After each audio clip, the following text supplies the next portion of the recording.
guys, welcome back to my channel Vinita Views.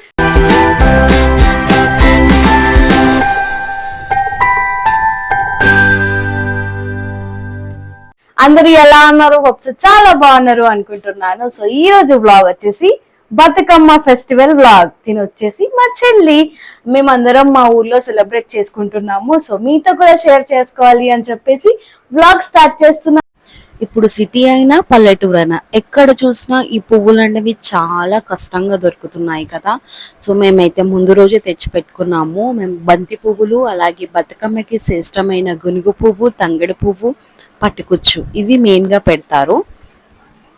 ఇలా కుంకుమ పసుపుతో స్టార్ట్ చేసి ఒక తాంబాలంలో పేరుస్తామన్నమాట బతుకమ్మ.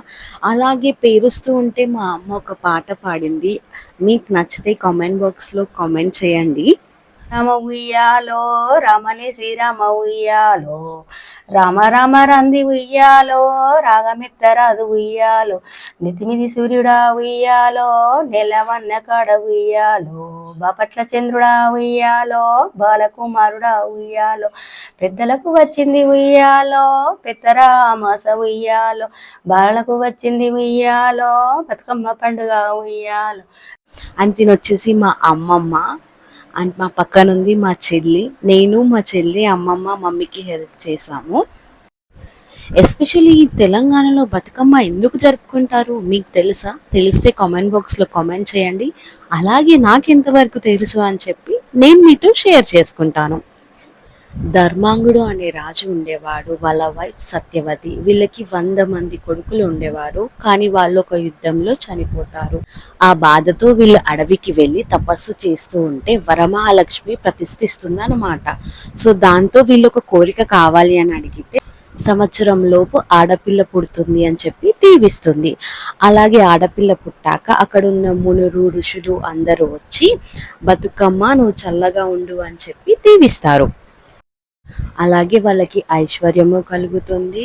దాంతో పాటు తను పెద్ద ఒక రాజుని పెళ్ళాడాక ఆ అడవి మొత్తం పువ్వులతో నిండిపోతుందంట. అక్కడ ఉన్న పువ్వులను కోసి ఒక గోపురంలో పేర్చి ఆ అమ్మవారిని పూజిస్తారు. ఇక్కడ మా అమ్మమ్మతో గాజులు వేయించుకుంటున్నాను. ఆయన అలాగే రెడీ అయిపోయి మేము ఇక్కడ ఇంట్లో కాసేపు బతుకమ్మ ఆడేసి వెళ్ళామన్నమాట. మా ఇంటికి దగ్గరలో ఆంజనేయ స్వామి టెంపుల్లో ఉంటుంది. సో ఎప్పుడు అక్కడే ఆడుతూ ఉంటాము మేము.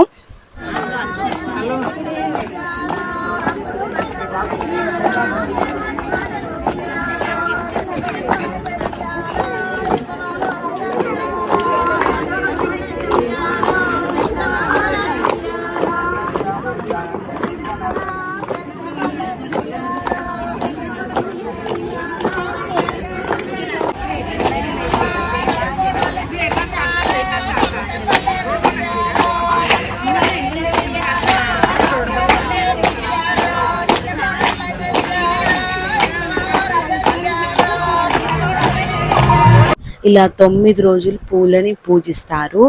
1వ రోజు ఎంగిలి పూల బతుకమ్మ, 2వ రోజు అటుకుల బతుకమ్మ, 3వ రోజు ముద్దపప్పు బతుకమ్మ, 4వ రోజు నానబియ్యం బతుకమ్మ, 5వ రోజులు అటుకుల బతుకమ్మ, 6వ రోజు అలిగిన బతుకమ్మ, 7వ రోజు వేపకాయల బతుకమ్మ, 8వ రోజు వెన్నముద్ద బతుకమ్మ, 9వ రోజు సద్దుల బతుకమ్మ. ఒకప్పుడు ఈ 9 రోజులు సరదాగా ఇంటి దగ్గరలో ఉన్న ఫ్రెండ్స్ అందరితో కలిసి వెళ్ళి ఆడుకొని వచ్చామా ఇంతవరకే నాకు తెలుసు. ఇప్పటికీ తెలియని వాళ్ళు చాలా మంది ఉన్నారు. సో నేనైతే ఇప్పుడిప్పుడే నేర్చుకుంటున్నాను.